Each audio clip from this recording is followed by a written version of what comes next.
Hello, today I'll be going over chapter 16, problem number 9. I apologize for the nasal voice, coughing, I'm having a bit of a cold, so just please bear with me. Okay, so the problem states, the speed of a transverse wave on a string is 450 meters per second, and the wavelength is 0.18 meters. The amplitude of the wave is 2.0 millimeters. How much time is required for a particle of the string to move through a total distance of 1.0 kilometers? Okay. So the first thing that you're going to want to do is write down your given. So right here, as you can see, I wrote down the things that I was given. For the transverse wave, they gave us 450 meters per second, the velocity. They also gave us the wavelength, which was 0.18 meters, and the amplitude, which was 0.20 millimeters, which during the problem, we will have to convert into meters because that is the standard unit. Okay, and we also wrote down what the problem requests for us to find. They want us to find the time to move exactly 1 kilometers. And once again, we're going to have to move this kilometers into meters later on in the program so that it can match up with the standard unit. Okay. So in order to figure out this problem, we have to first understand that 1 cycle for a wave equals 4A, where A is the amplitude. So once you understand that 1 cycle equals 4 amplitude, 4 times A, we'll be able to find out how much time it requires to move. We know that the frequency equals the number of cycles per 1 second. So frequency equals the number of cycles for 1 second. So using the equation, we were able to use d over t, the distance divided by time, equals 4 the amplitude times frequency. We know we just do a little manipulation between this. As you can see, d over t, once again, distance over time, equals 4 amplitude times frequency.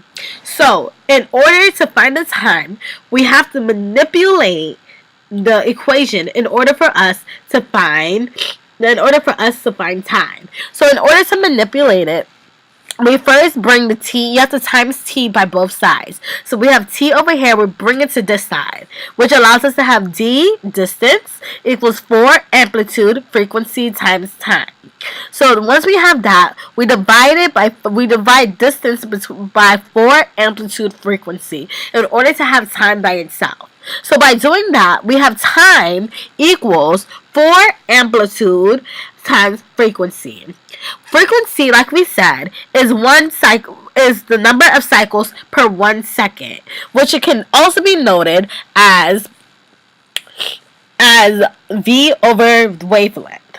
The velocity over wavelength. So we just substitute frequency times the velocity over wavelength in order to get this new equation for t.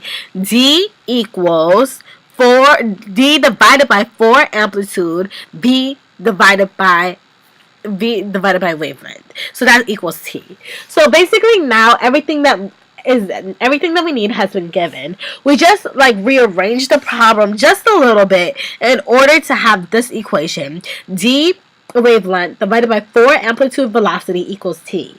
Like we said, in the beginning they gave us all our givens that we needed here. So basically next all you do is just plug and chug. So we have the distance, which is 1 times 10 to the 3 meters. They originally gave us kilometers, but we cannot use kilometers because that is not the standard unit. Also, we have the wavelength. The wavelength they gave us 0.818 meters, which is okay to use. Divided by 4 times the amplitude, which they gave us, was 0.20 millimeters. We changed that to meters, so it'll be 2 times 10 to the negative 3 to meters. I apologize. And also, the velocity, which they gave us, was 450 meters per second.